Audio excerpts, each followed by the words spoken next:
என்னண்ணே அப்படின்னு. என் பேர் என்ன? அவன் பேர் எனக்கு எப்படி தெரியும்?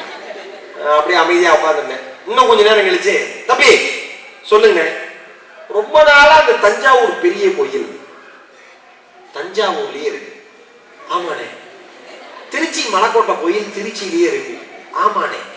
நம்ம 2 பேரும் சேர்ந்து என்ன பண்ணுவோம்? என்னென்ன பண்ணலாம்? தஞ்சாவூர் கோயிலை தூக்கி திருச்சியில வைப்போம், திருச்சி மலைக்கோட்டை கோயிலை தூக்கி தஞ்சாவூர் பெரிய கோயில் இருக்கிற இடத்துல வைப்போம். எங்க நான் சொன்னது திருப்பி சொல்லு அப்படின்னாரு. சொல்லினா வாந்தி எடுத்துருவான் போல இருக்கு. நான் எடுத்து அழுதுகிட்டு தஞ்சாவூர் பெரிய கோயில் எடுத்து திருச்சி மலைக்கோட்டையில வைப்போம், திருச்சி மலைக்கோட்டை கோயில் எடுத்து தஞ்சாவூர் பெரிய கோயில வைப்போம் அப்படிங்கிறேன். எனக்கு பின் சீட்ல 2 பேர் பேசுறான். 2 பேர் தண்ணி அடிச்சுட்டு என்னமா பேசுறாங்க பாடுறான். அதுல இன்னொருத்தர் சொல்றான், அந்த வெள்ளையா அவசரமா இருக்கிறவன் ஓவரா அடிச்சிருக்கா போல இருக்கிறாங்க. சுத்தி பாண்டித்துறை நீ சந்தோஷமா இருப்ப உங்களுக்கு. நான் சங்கடப்பட்டா எவ்வளவு சந்தோஷம் பாருங்க. என்னுடைய போராட்டத்துல அவருக்கு அவ்வளவு பெரிய பூந்தோட்டம் இருக்கு. வாழ்க்கை முழுவதும் பிரச்சனை. இன்னைக்கு இளைஞர்கள் படிக்கிறாங்க. ஒவ்வொரு ஆண்டும் பொறியியல் கல்லூரிகளுடைய எண்ணிக்கையும் மருத்துவ கல்லூரிகளுடைய எண்ணிக்கையும் அதிகமாயிட்டே போகுது. ஆனா படித்து முடித்து வெளியில் வருகிற இளைஞர்களுக்கு வேலை வாய்ப்பு அப்படிங்கிறது இந்தியாவை பொறுத்தவரையில் இன்னும் முழுமையான ஒரு கல்வி அமைப்பா மாறல. அதனால்தான் என்னுடைய நண்பன் ஒரு கவிதை எழுதினான். இந்தியாவில் வெட்டினால் வெள்ளி கிடைக்கும், தட்டினால் தங்கம் கிடைக்கும், இடித்தால் இரும்பு கிடைக்கும், அடித்தால் அலுமினியம் கூட கிடைக்கும், ஆனால் படித்தால் மட்டும் வேலை கிடைக்காது. இதுதான் இந்திய தேசம். வாழ்க்கையுடைய பிரச்சனை. எங்க வீட்டு பக்கத்துல என் ஃப்ரெண்டை கூப்பிடுறேன், வாடா நம்ம எம்ப்ளாய்மெண்ட் ஆபீஸ் போய் ரெனியூல் பண்ணிட்டு வந்துடலாம் அப்படின்னு. நானும் அவனும் போறோம். அவங்க தாத்தா சொல்றாரு, எனக்கு அப்படியே பண்ணிட்டு வந்துருப்பாங்க. அவரும் இன்னும் வேலை கிடைக்காம உட்காந்துருக்காரு. எந்த ஜென்மத்தில் நாங்கெல்லாம் வேலைக்கு சேர்றது? வாழ்க்கையில படிச்சு முடிச்சா அவ்வளவு பிரச்சனை. அழகா ஒரு புது கவிதை சொன்னான். இன்னும் இந்தியாவில் ஒழிக்க முடியாத ஒரே ஒரு பிரச்சனை, இன்னும் தாண்ட முடியாத ஒரே ஒரு கோடு என்னன்னா வறுமை கோடு. இன்னைக்கு நடேசனார் மாதிரி ஒரு மிகப்பெரிய பெருந்தகை இருந்தாரு, நிலத்தை கொடுத்தாரு, இவ்வளவு பெரிய கல்வி அமைப்பு உருவாயிருக்கு, கல்வி சாம்ராஜ்யம் உருவாயிருக்கு. எத்தனை பேருக்கு இந்த மனநிலை வரும்? வறுமை ஒழிப்பதற்காக எத்தனை பேர் போராடுவாங்க? நியூட்டன் புவியீர்ப்பு விசையை கண்டுபிடிச்சார். நடுவர்களே, நியூட்டன் புவியீர்ப்பு விசையை கண்டுபிடிச்சார். என்னுடைய நண்பன் ஒரு சகோதரன் ஒரு கவிதை எழுதினான். ஆப்பிள் மரத்திலிருந்து ஆப்பிள் கீழே விழுந்துச்சு, நியூட்டன் பார்த்தாரு, புவியீர்ப்பு விசையை கண்டுபிடிச்சிட்டார். என் நண்பன் ஒரு கவிதை எழுதினா, ஆப்பிள் மரத்திலிருந்து ஆப்பிள் கீழே விழுந்தது, நியூட்டன் புவியீர்ப்பு விசையை கண்டுபிடித்தார். ஒப்புக்கொள்கிறேன், நியூட்டன் அப்போது பசியில் இல்லை, இருந்தால் எடுத்து சாப்பிட்டு இருப்பார். இங்க நிறைஞ்சாதான் இங்க வேலை செய்யும். இந்தியாவில் மட்டும்தான் ஒரு குழந்தை பிறந்து விட்டால் ஒரு வயிறு பிறந்து விட்டதை என்று வருத்தப்படுகிறான்.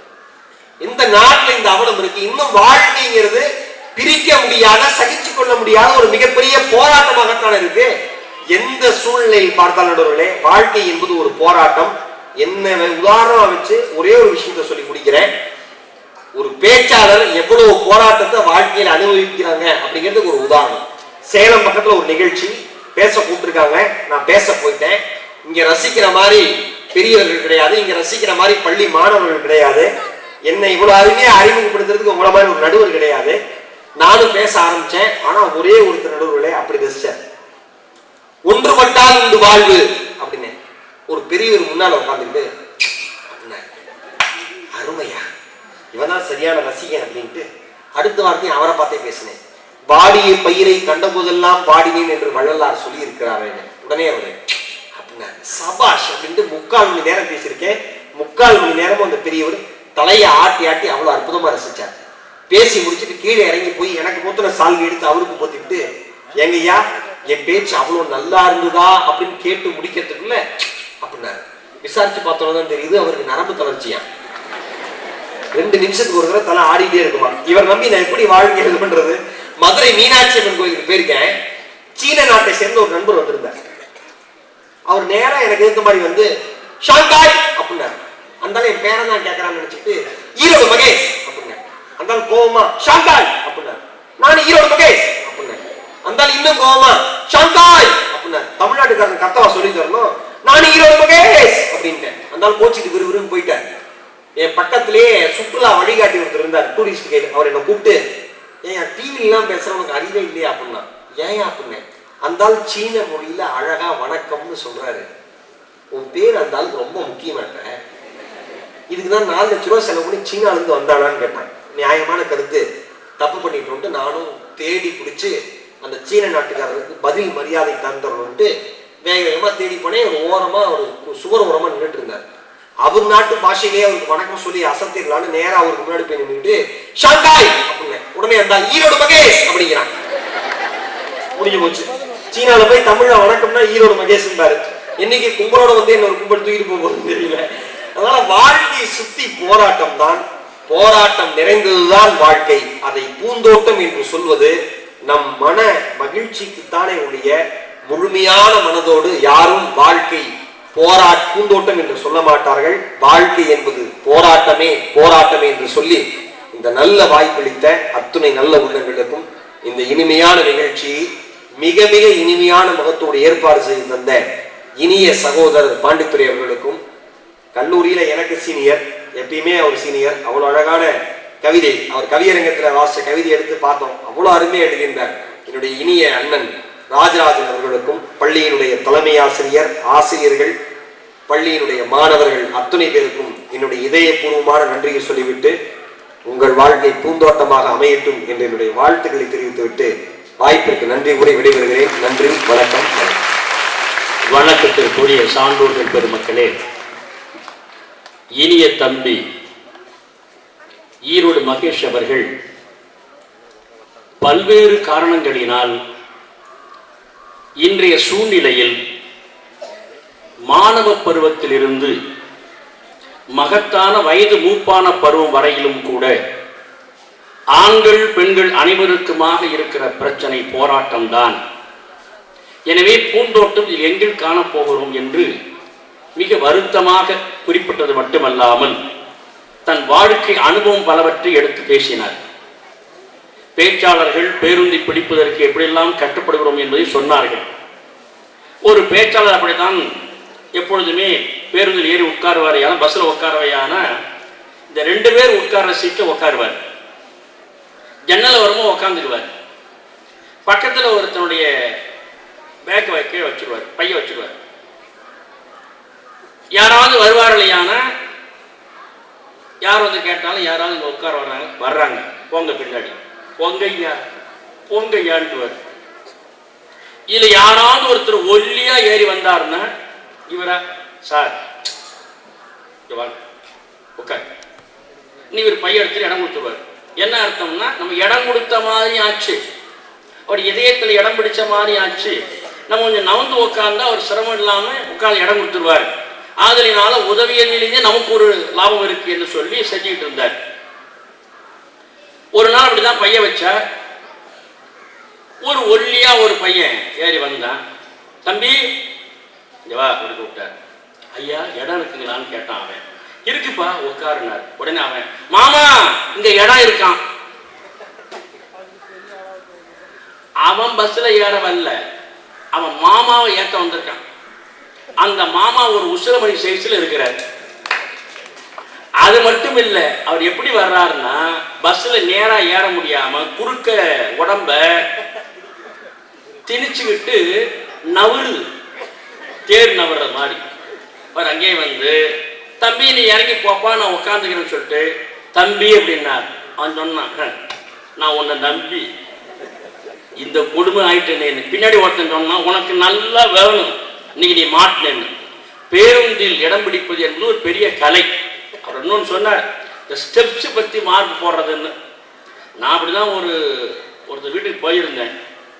என்னை திண்ணில் உட்கார வச்சுட்டு என்னுடைய ஸ்டூடெண்ட்டு போய், ஐயா வந்திருக்கிறாங்கன்னு சமைக்க ஆரம்பிச்சது. ஒரு என்னென்னமோ செஞ்சுக்கிட்டு இருந்தது. ஒரு 2 மணி நேரம் கழிச்சு திடீர்னு அடுப்பங்கரையில் இருந்து, பாயசம் 1 தரம், பாயசம் 2 தரம், பாயசம் 3 தரம், விட்டேன் பாயசம் அப்படின்னு சொல்லிச்சு. நான் விழுந்தடிச்சு உள்ள ஓடி போய், என்னம்மா இது அடுப்பங்கரையில் ஏலம் விடுற, ஏமா அப்படி பண்றேன், எனக்கு பயந்து போயிட்டமான்னு சொன்ன உடனே அந்த பொண்ணு சொல்லுது, தப்பா நினைக்காதீங்க சார், நான் படித்த சமைத்து பார் புத்தகத்தில் பாயசம் கொதி வந்த பிறகு ஏலம் போட்டு இறக்கவும்னு எழுதியிருக்குது. அதில் ஏலம் போட்டு இறக்கணுன்னு இதா படிப்பு. பாயசம் கொதி வந்த பிறகு ஏலக்காய் போட்டு இறக்கவும் எழுதியிருக்கிறான். அவன் ஏலம்னு எழுதிட்டான் சுருக்கமா.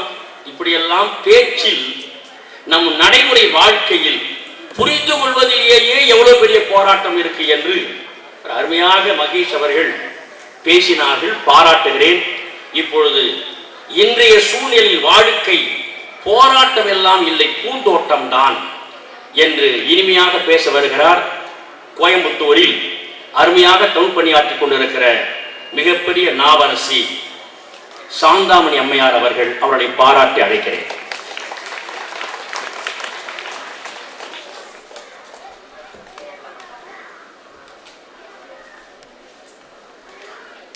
பிறந்து சிறந்த மொழிகளிலே சிறந்தே பிறந்த தமிழே, இறந்து மீண்டும் நான் பிறந்தால் உன் மகளாக பிறக்க அருள் செய்வாயாக. வணக்கத்திற்கும் போற்றுதலுக்கும் பாராட்டுதலுக்கும் உரிய நல்லதொரு பட்டிமண்டபத்தின் நாவுக்கரசராக வீற்றிருக்கக்கூடிய நடுவர் அவர்களே, எதிரணியிலும் எண்ணணியிலும் வாதாடி கொண்டிருக்கக்கூடிய அறிஞர் பெருமக்களே, நல்லதொரு நூற்றாண்டு விழாவினை சீரோடும் சிறப்போடும் நடத்தி கொண்டிருக்கக்கூடிய இந்த பள்ளியை சார்ந்த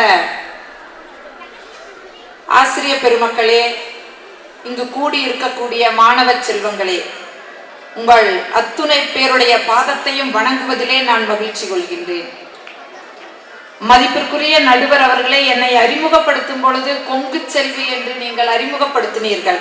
சரி, எந்த மண்ணுக்கும் இல்லாத ஒரு பெருமை கொங்கு மண்ணுக்கு இருக்குதுங்க. ஏன்னு கேட்டா மரியாதையா பேசுவோம், இங்கோன்னு சொல்லி மரியாதையா பேசுவோம். அப்ப இங்க இருக்கிறவங்க எல்லாம் மரியாதையா பேச மாட்டாங்களா நீங்க நினைக்க கூடாது. சாப்பிடுற பொருளா இருந்தாங்க கூட குழம்புங்கோ ரசமுங்கோ போட்டுக்குங்கோ எடுத்துக்குங்கோன்னு பேசுவோம். எங்கோ ஆமாங்க, நீங்க பேசுங்க. செத்து போயிட்டாலும் கூட பொணமுங்க இருக்குதுங்க எடுக்கிறவங்க எரிக்கிறவங்கன்னு சொல்லி மரியாதையா பேசுவோம். அதனாலதான் கண்ணதாசன் ஒரு முறை எங்களுடைய கோவை மாநகருக்கு வருகை தந்திருந்தார். எங்களுடைய அந்த கொங்கு பேச்சில மயங்கி நடுவர் அவர்களே ஒரு கவிதையை இந்த மண்ணுவிற்காக அவர் விதைச்சிட்டு போனார். சூழ்கின்ற பண்பெல்லாம் கோவையில் தான், சுவையெல்லாம் பணிவெல்லாம் கோவையில் தான், ஏனுங்க என்னங்க ஆமாமுங்க இருக்குங்க மானுங்க வேணுங்களா புடிச்சுக்குங்க, மலைப்பழமும் இருக்குங்க எடுத்துக்குங்க, தேனுங்க கையெடுங்க சாப்பிடுங்க, திருப்பூர் நெய்யுங்க சுத்தமுங்க, ஏனுங்க எழுந்திங்க உட்காருங்க, ஏப்பையா பாயாசம் எடுத்து போடு, அப்பப்பா கோவைக்கு விருந்து வந்தால் 6 நாள் வயிறும் வேண்டும் பசியும் வேண்டும், தப்பப்பா கோவைக்கு வரக்கூடாது சாப்பாட்டாலே சாகடிப்பார்னு சொல்லி நடுவர் அவர்களே ஒரு அருமையான கவிதையை கொடுத்தாருன்னு சொன்னா, அவ்வளவு பெருமை வாய்ந்த எங்க மண்ணுக்கு இந்த நேரத்தில் என்னுடைய வணக்கத்தை சொல்லி ஒரு நல்ல தலைப்புங்க. இன்றைய சூழலில் வாழ்க்கை என்பது பூந்தோட்டமா போராட்டமாங்கிறதான கேள்வி. ஈரோடு மகேஷ் வந்தாரு, வாழ்க்கையில என்ன போராட்டங்கள் அப்படின்னு ஏதாச்சும் பட்டியல் போடுவார்னு பார்த்தா, இங்க இருக்கிற 3வது படிக்கிற பையனை கூப்பிட்டு கேளுங்க, அவன் சொல்லுவா வாழ்க்கை போராட்டம். 3வது படிக்கிற பையனுக்கு வாழ்க்கைன்னா முதல்ல என்னன்னு தெரியுமா? நான் கேட்கிறேன், 3வது படிக்கிற பையனுக்கு வாழ்க்கை என்னன்னு தெரியுமா? ஒரு +2 படிக்கிற பையனை கூப்பிட்டு கேளுங்க, அருமையா சொல்லுவா வாழ்க்கை பூந்தோட்டம் தான். நடுவர் அவர்களே, என் பள்ளியில நடந்த ஒரு சம்பவம். நான் +2 வகுப்பு எடுத்துக்கிட்டு இருக்கிறேன், அகநானூறு பாடம் என் மாணவனுக்கு சொல்லி கொடுத்துட்டு இருக்கிறேன். காதல் அன்பு அப்படிங்கறத அப்படியே அருமையா சொல்லிக்கிட்டு இருந்தேன். அவனுக்கு திடீர்னு கைதட்டுறாங்க வருங்க, அவனுக்கு திடீர்னு சந்தேகம் வந்துடுச்சு, எந்திரிச்சு நின்னுட்டான். என்ன பார்த்து ஒரு கேள்வியை கேட்ட, இவ்வளவு நேரம் சொன்னீங்களே அம்மா, இந்த காதல் அன்பு எல்லாம் ஒரே வட்டத்துக்குள் இருக்கிறதான்னு கேட்டான். நான் சொன்ன காதல் அன்பு எல்லாம் ஒரே இதுல இருக்கிறதாண்டா, அது போய் சேர்ற இடத்துக்கு ஏற்ப மாறுதுடா, பொண்ணு வேண்டாம், உன்னை பெற்றவங்க உங்ககிட்ட காட்டக்கூடிய அந்த அன்புக்கு பேரு பாசம். ஒரு ஆசிரியரிடமோ அல்லது கடவுளிடமோ நாம காட்டக்கூடிய அன்பு பக்தி. 2 நண்பர்களுக்கிடையே வரக்கூடிய அன்பு நட்பு.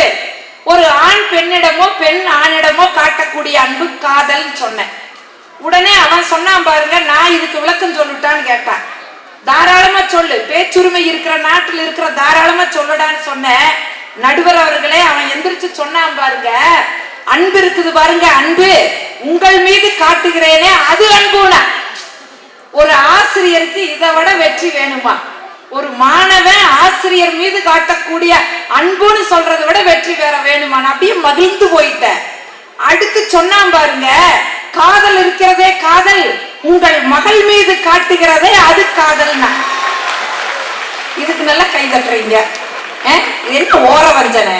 என் மீது காட்டக்கூடிய அன்புக்கு கை இல்ல, ஆனா என் மகன் மீது காட்டக்கூடிய அந்த அன்புக்கு கை தட்டுறதா? நடுவர் அவர்களே, இது போராட்டமா தான் தெரியும் யாரு கண்ணுக்கு? மகேஷ் கண்ணுக்கு. ஆனா இதை நான் எப்படி பூந்தோட்டமா மாத்தணும் தெரியுங்களா? எப்படி மாத்துனீங்க? வாடகை வரதட்சணை இல்லாம கிடைச்ச மாப்பிள்ளையேன்னு சொன்னேன். அன்னைக்கு ஆப்பாய் போனவன் தான். அப்ப வாழ்க்கையினுடைய மகிழ்ச்சி யாரோட கையில் இருக்குதுன்னு சொன்னா, நடுவர் அவர்களே, நம்மோட கையில் இருக்குது.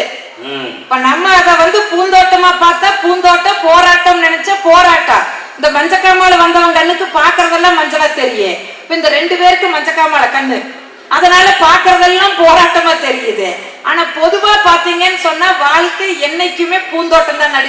இதை விட இன்னொரு சம்பவம் நடுவர் அவர்களே, எங்க ஊர்ல அறுபடை முருகன் கோயில் ஒண்ணு கட்டி இருக்காங்க. அந்த கோயில்ல போய் சாமி கும்பிட்டு நின்றேன். ஏறுமையில் ஏறி விளையாடு முகம் ஒன்றுன்னு அப்படியே வணங்கிட்டு இருக்கும் போது ஒருத்தன் குடு குடு குடு குடுன்னு ஓடி வந்தான். வந்தவன் என்ன சொன்ன, மாமா முருகன் என்னை காப்பாத்துனா. எனக்கு பயங்கர கோபம் வந்துடுது. டேய், ஐயா முருகா சொல்லுவாங்க, அப்பா முருகா சொல்லுவாங்க, என்னடா மாமா முருகான்னு சொல்றேன்னு. அவன் கேட்டா, எதுக்கு கத்துறீங்க? நீங்க டென்ஷன் ஆனீங்கன்னா உங்களுக்கு பிரஷர் ஏறு, கொஞ்சம் இருங்க. நான் ஏன் மாமா முருகன் சொன்னேன்னு உங்களுக்கு விடை தெரியும், அவ்வளவுதானே. நில்லுங்க 10 நிமிஷம் நீ நிக்க வச்சுட்டா நடுவர் அவர்களே.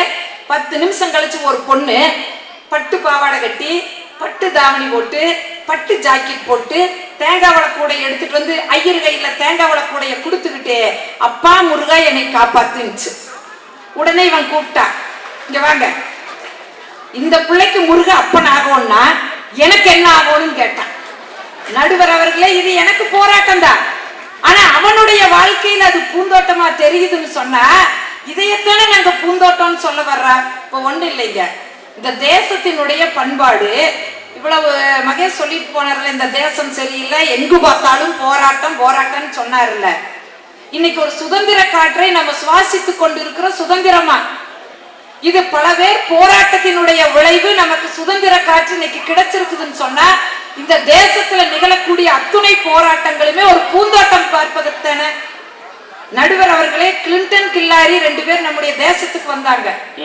நம்முடைய நாட்டை சுத்தி பார்த்துட்டு அவங்க நாட்டுக்கு போறதுக்காக விமானத்துல ஏற போகும்போது நிருபர்கள் எல்லாம் ஓடி போய் பேட்டி எடுத்தாங்க. எங்க நாட்டுக்கு வந்தீங்க, தாஜ்மஹாலை பார்த்தீங்க, கங்கையை பார்த்தீங்க, தஞ்சையை பார்த்தீங்க, எது பிடிச்சதுன்னு கேட்டதுக்கு என்ன சொன்னாங்க தெரியுங்களா?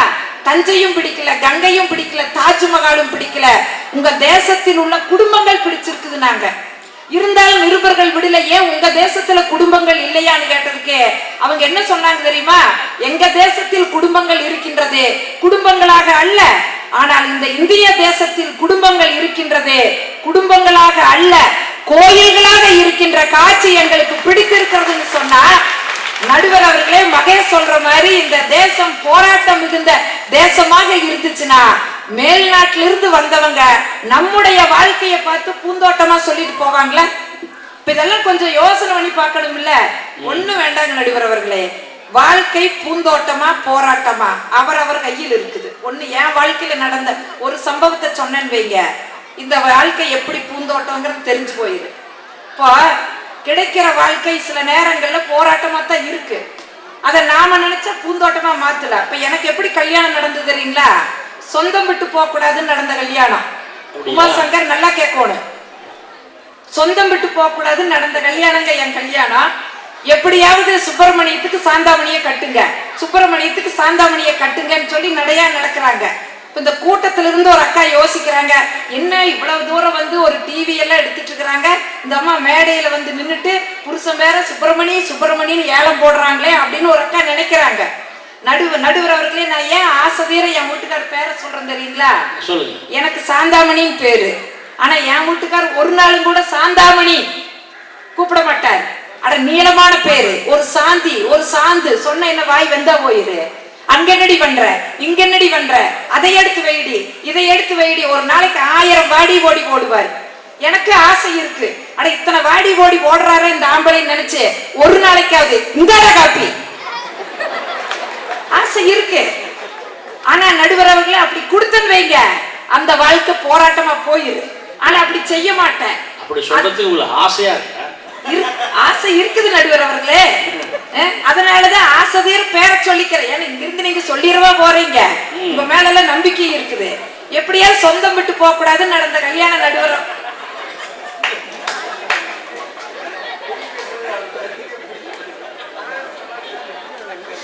பட்டிமன்றத்துக்கு பட்டியே வந்துடுச்சு. இதுதான் வெற்றி. அதுக்கும் கூட வாழ்க்கை பூந்தோட்டமா தெரிஞ்சிருக்குது. வந்து ஒரு நன்றி சொல்லிட்டு போகுது. இந்த 2 பேருக்கு ஒரு நன்றியே கிடையாது. நடுவர் அவர்களே நடையா நடக்கிறாங்க. சரி எப்படியாவது சாந்தாமணிய கட்டிருங்கன்னு. எங்க வீட்டுல அந்த குடும்பத்துக்கு கொடுக்க விருப்பம் இல்ல. இவங்க தொந்தரவு தாங்க. ஒரு நாள் பொண்ணு பார்க்க வாங்கன்னு சொல்லிட்டாங்க. பொண்ணு பார்க்க வந்தாங்க. என் வீட்டுக்காரர் மகர ராசி. வீட்டு கிளம்பும் போதே சொல்றாங்க, மகர ராசி நேயரே பிடிச்ச கலர் பச்சை சிகப்பு. என் வீட்டுக்கார் பச்சை கலர் பேண்ட் சிவப்பு கலர் சட்டை. அவரோட கலர் காம்பினேஷனை பார்த்து எங்க வீட்டுல கட்டி இந்த மாடு அன்னைக்கு அவுத்துட்டு ஓடிச்சு. நான் சிக்கினேன். வந்தாங்க, பார்த்தாங்க, பேசினாங்க. நடுவர் அவர்களே அன்னைக்கே வந்து 25,000க்கு எனக்கு பட்டுப்புடவை எடுக்கிறாங்க. போட்டி ஓட்டு எடுக்கிறாங்க. 25,000க்கு எடுத்துட்டு போறாங்க போங்கன்ட்டாங்க. ஒரு நாள் எங்க மாமனார் ஐயம் பண்றாரு, எத்தனை பத்திரிக்கை அடிச்சிருக்கிறீங்கன்னு கேட்டாங்க. 1000 அடிச்சிருக்கிறோங்க. ஒரு 500 கொடுங்கன்னு வாங்கிட்டு போயிட்டாரு. போயிட்டு அடுத்த பஸ்லயே திரும்பி வந்துட்டாரு. என்னங்க பத்திரிகையில் அநியாயம் பண்ணி இருக்கிறீங்க? என்னங்க அநியாயம் பண்ணி இருக்கிறா? வெறும் மணமகனின் தந்தைன்னு போட்டு வெறும் கிருஷ்ணகவுண்டர் மட்டும் போட்டீங்க. அப்புறம் எப்படி இங்க ஓடணும்? மிராசுதாருக்கு ஓடணும்ட்டாங்க. நடுவர் அவர்களே இன்னும் பெரிய மிராசு கிடையாதுங்க. உடக்கா மொட்டு வைக்காத 1.5 ஏக்கரை காட்டுக்கு சொந்தம். அதுல புல்லும் விளையாது, கொள்ளும் விளையாது, வெறும் வெங்கச்சங்கல்லு. 1.5 ஏக்கரா வச்சுட்டு எங்களை மிராசுன்னு ஓடலையேன்னு அவங்களுக்கு வருத்தம். பெண் உங்களுக்கு மிராசுன்னு போடல அவ்வளவுதானு சொல்லி நான் ஒரு 250 பத்திரிக்கைக்கு, என் தங்கச்சி 250 பத்திரிக்கைக்கு கைப்பட மிராசுன்னு எழுதி கொடுக்குறோம். வாங்கிட்டு போகையில சொல்றாரு, மாப்பிள்ளை அழைப்புல ஜோரா நடத்தணும்ட்டாரு. சரி அதுக்கு என்ன பட்டை கிளப்புறங்கன்னு சொல்லிட்டு கல்யாணத்தன்னைக்கு மாப்பிள்ளை கடைசி பஸ்ல வந்து இறங்குது. ஒரு மிராசு வரும்போது கார் வச்சு வரல இல்லைங்களா, கடைசி பஸ்ல வந்து இறங்கிட்டு எங்களை எல்லாம் கூட்டிட்டு போங்கன்னு எங்களுக்கு தூது விடுறாங்க. நாங்க தேங்காய் வளை தட்டு வெத்தலை வளை தட்டு மேலதாளத்தோடு போனா திருப்பி நின்றுட்டாங்க. ஏனுங்க என்ன வெறுங்கையோட வந்திருக்கிறீங்க? ஐயோ வெறுங்கையோட வந்து வெத்தலை வளை தட்டு மேல தூக்கிட்டு தான் வந்திருக்கிறேங்க. இப்படி கூப்பிட்டா வரமாட்டேன்ட்டோம். சரி வேற எப்படின்னு கூப்பிடுறது? குதிரை வச்சு கூட்டிட்டு போட்டாங்க. வெடிக்கால 4 மணி குதிரைக்கு எங்க போறதுங்க? எங்க ஊர்ல சுல்தான் பாய்னு ஒரு பாய் இருக்கிறாரு. அவருக்கு குதிரை இருக்குது, வண்டி இருக்குது. குதிரை புல்லும் கிடையாது, கொள்ளும் கிடையாது. அது அப்படியே திருச்சி ரோடு, என்எச் ரோடு. ஒரு நாள் லாரிக்காரன் வந்து லைட்டா அதை உரசி விட்டுட்டு போயிட்டேன். ஒரு கால் நொண்டியாயி அந்த குதிரை நொண்டிட்டு உட்கார்ந்து இருக்குது. அந்த குதிரைக்கு 5,000 ரூபாய் காணிக்கை கொடுத்து ஏற்பாடு பண்ணி வச்சு எவ்வளவு ஏற்பாடு பண்ணி எங்க மாப்பிள்ளை குதிரையார் தெரியல. காலை இப்படி தூக்கி போடுறாரு, அப்படி தூக்கி போடுறாரு. கடைசியில அவங்க அப்பா ஒரு ஸ்டூலை கொண்டு வந்து போட்டு, கண்ணு இது மேல காலை வச்சு ஏறு கண்ணு, கண்ணுக்கு மறுபடியும் மேல வரல. அப்புறம் ஐயர் வந்து ஒரு தேங்காய் வளை உடைக்கிற கல்லை தூக்கி போட்டு இது மேல காலை வச்சு ஏறுன்னு இவ்வளவு ஏற்பாடு பண்ணி நடுவர் அவர்களே அப்படியே எங்க மாப்பிள்ளை குதிரை ஏற போனாரு. இவங்கதான் மாப்பிள்ளை அழைப்புல ஜோரா நடத்த சொன்னாங்க இல்லைங்களா. ஒரு 50 அடியில மத்தாளம் அடிக்கிறோம் என்ன பண்ணிட்டு, டே மாப்பிள்ளை அழைப்பு தொடங்கிட்டாங்க அடிச்சு விட்டுட்டேன். இன்னொரு 50 அடியில வேட்டு வைக்கிறோம். வேட்டு வச்சா இவர் காலை தூக்கில அப்படியே குதிரை ஓடி போயிடுச்சு. தூக்குன காலோட நடுவர் அவர்களே எங்க மாப்பிள்ளை உளுந்து இடுப்பு கண்டு போயிடுச்சு. எல்லாம் நீங்களாம் சிரிக்கிறீங்க, ஊரே அழுகுது. நான் கனவு கண்டுட்டு இருக்கிறேன், என் வீட்டுக்கார் பிருத்திவிராஜ குதிரையில வருவாரு, நம்ம ராணி சம்யுக்த நம்மளை வந்து கூட்டிட்டு போவாரு கனவு கண்டுட்டு இருந்தா 5 பேர் தோல்ல கொண்டு வந்தாங்க. நடுவர் அவர்களே என் கல்யாணம் நடந்தது. இன்னைக்கு என்ன வாழ்க்கையில மகிழ்ச்சி குறைஞ்சு போச்சு. மிராசு வரம்பற கடைசியில இடுப்பு கண்டு வந்துச்சு. இன்னைக்கு என்ன வாழ்க்கையில நம்மளுக்கு மகிழ்ச்சி இல்லாம போயிடுச்சு. ஆனா எங்களுக்கு ஒரே ஒரு விஷயம் புரியுது, ஆண்களுக்கு எப்பப்பெல்லாம் மானம் போகும்னு சொல்ல முடியாத நிலைமையில நடுவர் அவர்களே எத்தனை வருஷத்துக்கு முன்னாடி நடந்த நிகழ்ச்சி அம்மா இவ்வளவு ஞாபகம் வர்ணிக்கிறீங்க? நீங்க 25 வருஷத்துக்கு முன்னாடி நடந்தது. நாங்க சுப்பிரமணிய சாரியும் கேட்போம் இல்ல நடந்தது. நடுவர் அவர்களே தாராளமா கேளுங்க. அப்போ ஒரு வாழ்க்கைய நம்ம வந்து பூந்தோட்டமா மாத்துறதும் போராட்டமா மாத்துறது யாரோட கையில் இருக்குது? நம்ம கையில தான். பொருளைங்க முந்தா நேரத்துக்கு சப்பாத்தி சுட்டு கொடுத்தேன். முந்தா நேரத்து வீட்டுல சப்பாத்தி சுட்டு கொண்டு போய் வச்சேன். கொஞ்சம் பட்டிமன்றம் போயிட்டு வந்துட்டு கொஞ்சம் மாவு நல்லா பசையாம விட்டுட்டேன். உண்மைதான், அது கொஞ்சம் பிக்க முடியாம போயிடுச்சு. உடனே கத்துனாரு, என்னடி சப்பாத்தி சுட்டுருக்கிற, பிக்க முடியலன்னாரு. நான் எந்தத்துக்குமா நம்ம தப்ப? உடனே நான் சொன்னேன், சப்பாத்தி எல்லாம் நல்லா தான் சுட்டுருக்கிறேன், வாங்கிட்டு வந்த மாவு சரியில்லைன்னு. உடனே அவர் சொன்னாரு, வாங்கிட்டு வந்த மாவெல்லாம் நல்ல மாவுதான், சுட தெரியாம சுட்டுருக்கிற அப்படின்னாரு. இப்படியே வாக்குவாதம் அதிகமா போச்சு. உடனே நான் சொன்னேன், மாவெல்லாம் நல்லா தான் இருந்துச்சு, வாங்கிட்டு வந்த ஆளுதான் சரியில்லைன்னு. என் வீட்டுக்காரருக்கு பயங்கர கோபம் வந்துடுச்சு. இங்க பாரு, எழுத்து பேசிட்டு இருக்குன்னா பிச்சு போடவும் பிச்சுனாரு. இப்ப நானும் அதுக்கு எடுத்து பேசினேன்னு வைங்க, வாழ்க்கை போராட்டம். உடனே நான் என்ன சொன்னேன் தெரியுமா? முதல் சப்பாத்தி பீயுங்க, முடிச்சுதா வாழ்க்கை. அப்ப இது எவ்வளவு ஒரு பூந்தோட்டமா நம்ம நினைச்சா மாத்த முடியுது. இப்ப இது ஒண்ணு இல்லைங்க நடுவர் அவர்களே, வாழ்க்கைன்னு என்ன தெரியுங்களா? 10ல தொடங்கி 1ல முடியும். இதாங்க வாழ்க்கை. ஒரு செய்தியை சொல்லி நான் முடிச்சுக்கிறேன். 10 பொருத்தம் இருக்கிற ஆணும் பெண்ணையும் தேர்ந்தெடுத்து 9 கிரகங்களும் ஒண்ணு சேர்ற நாள்ல 8 திசையில் இருக்கிற திக்குகளை வணங்கி 7 மலையானே கதின்னு ஆணும் பெண்ணும் 7 அடி எடுத்து வைத்து அறுசுவை உணவு படைத்து 5 பூதங்களை சாட்சியாக்கி அறம் பொருள் இன்பம் வீடு என்ற 4ஐயும் தன்னுடைய வாழ்க்கையின் லட்சியங்களாக கொண்டு 3 முடிச்சு போட்டு கணவன் மனைவி என்று இருவராக இருப்பவர்கள் ஒரு மனதாக இணைவதுதான் வாழ்க்கை. இந்த மாதிரி வாழ்க்கை அமைஞ்சதுன்னா உண்மையிலேயே அந்த வாழ்க்கை நடுவர் அவர்களே பூந்தோட்டமா தான் இருக்கு. இப்ப இவங்களுக்கு என்ன, நீங்க சொன்னீங்கல்ல 3 வயசு படிக்கிற பையனுக்கு வாழ்க்கையில போராட்டம் சொன்னீங்களே, இப்ப எதை புரிஞ்சுட்டு இந்த கை தட்டினாங்க? அதனால நடுவர் அவர்களே, வாழ்க்கை என்பது இன்றைய சூழலில் இன்னைக்கும் இல்லை, என்னைக்குமே அது பூந்தோட்டம் தாங்க. ஏன்னா பாரதிதாசன் ஒரு அருமையான செய்தியை சொன்ன, அதோட நான் முடிச்சுக்கிறேன். ஒரு வாழ்க்கை போராட்டமும் கூட எப்படி பூந்தோட்டமாக மாறுதுங்கிறதுக்கு ஒரு செய்தியை சொன்னா நடுவர் அவர்களே.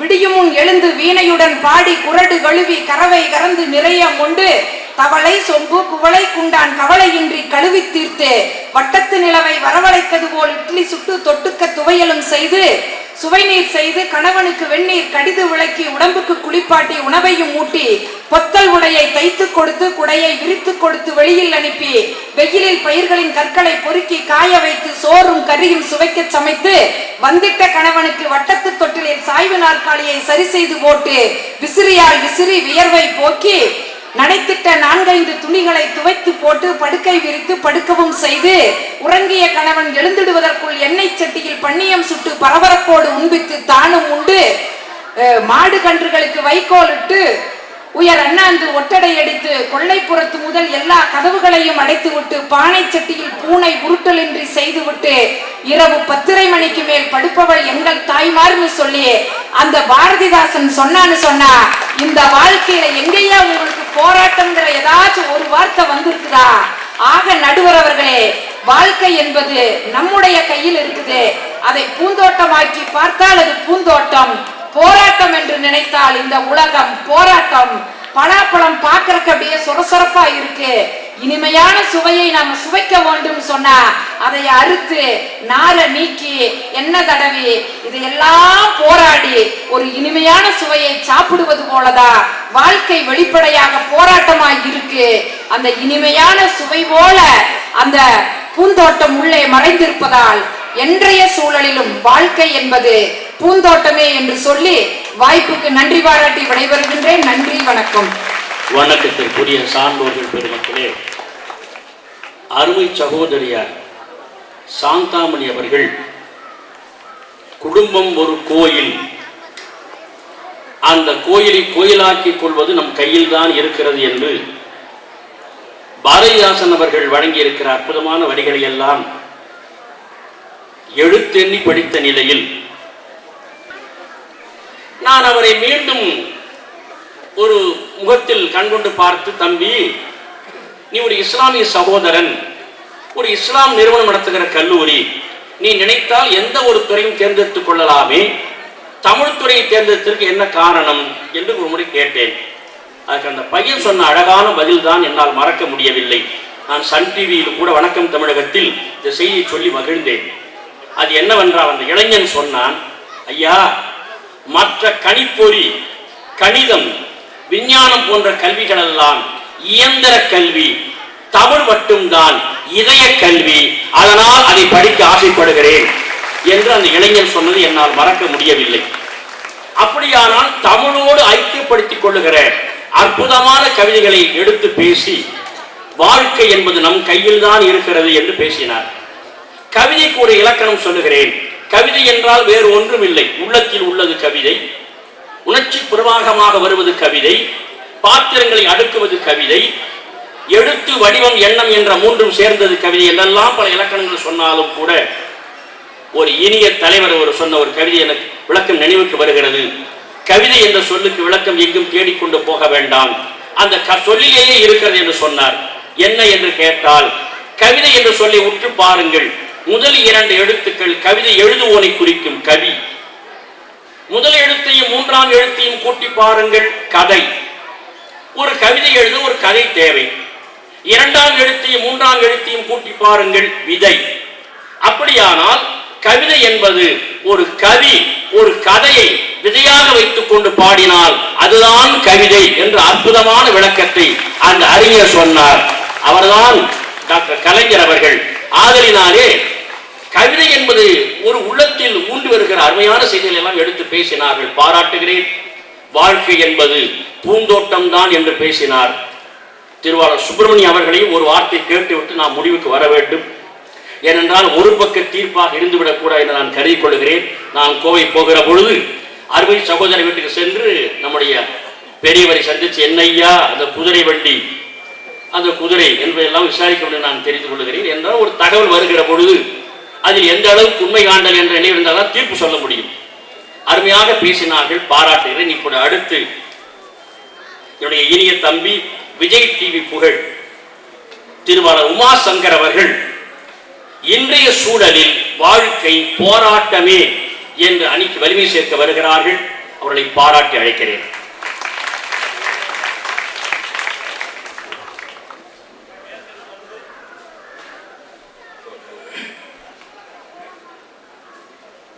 என்னை போலவே மிக அழகாக இருக்கிற நடுவர் அவர்களே, ஒரு மகிழ்ச்சி எனக்கு என்னவென்றால், இப்படி நீங்க சொல்லுவது எனக்கு முன்னே தெரியாது. ஆனாலும் ஒரு நிகழ்ச்சி என்னுடைய மனைவி ஆட்சி வந்திருக்கிறேன். என்னை பார்த்துட்டு என்ன நீங்கள்லாம் ஒரு அழகு என்று சொன்னவளுக்கு இப்பொழுது ஒரு மன நிறைவு ஏற்பட்டிருக்கு. ஒரு மாணவர் சொல்லுகிறார், அவர் ஒரு உண்மையிலே உமாசங்கர் அழகன், நான் முன்னாள் அழகன். அதான் உண்மை. நடுவர்களே, நீங்கள் எப்போதுமே பேச்சாலும் எழுத்தாலும் அன்பு செய்வதிலும் எங்களுக்கு நீங்கள் அழகுதான் என்று சொல்லிக்கொண்டு அவை உள்ளிட்ட சான்றோர் பெருமக்களை வணங்கி இந்த நிகழ்வை ஏற்பாடு செய்திருக்கக்கூடிய இந்த பள்ளியை சார்ந்த விழாக்குழுவை சார்ந்த சான்றோர் பெருமக்களுக்கும் என்னுடைய இனிய வணக்கத்தை சொல்லி, நடுவர்களே, இன்றைய சூழ்நிலையில் அப்படிங்கிற ஒரு கேள்வியை கேட்டுக்கிறாங்க. அம்மா அதை மறந்துட்டு தான் பேசினாங்க இவ்வளவு நேரம். அம்மா? ஆமா, பெரியம்மா. நீங்க கல்யாணம் பண்ண கதையெல்லாம் இங்க யாருங்க வந்து கேட்டா? அதெல்லாம் கேட்டோமா நாங்க? கல்யாணம் பண்ணது, குதிரை ஏறினது, கால் வழிக்கு விழுந்தது, இந்த அம்மா ஆயில் தடை விட்டது, மசாஜ் பண்ணதான் இங்க வந்து பேசிட்டு இருக்கிறீங்க. நீங்க இன்றைய சூழ்நிலையில் வாழ்க்கை எப்படி இருக்குன்னு கேட்டா என்னென்னமோ பேசிட்டு போய் உட்கார்ந்து இருக்கீங்களே. நடுவர் அவர்களே, இன்றைய சூழ்நிலையில நான் முதல் குற்றச்சாட்டா வைக்கிறது பசங்க மேல, பிள்ளைங்க மேல. சரி, பிள்ளைங்க மேல நம்ம பிள்ளைங்க, இந்த பிள்ளைங்க மேல இல்ல, பொதுவா நடுவர் அவர்களே. இவங்களாம் தங்கமான பிள்ளைங்க.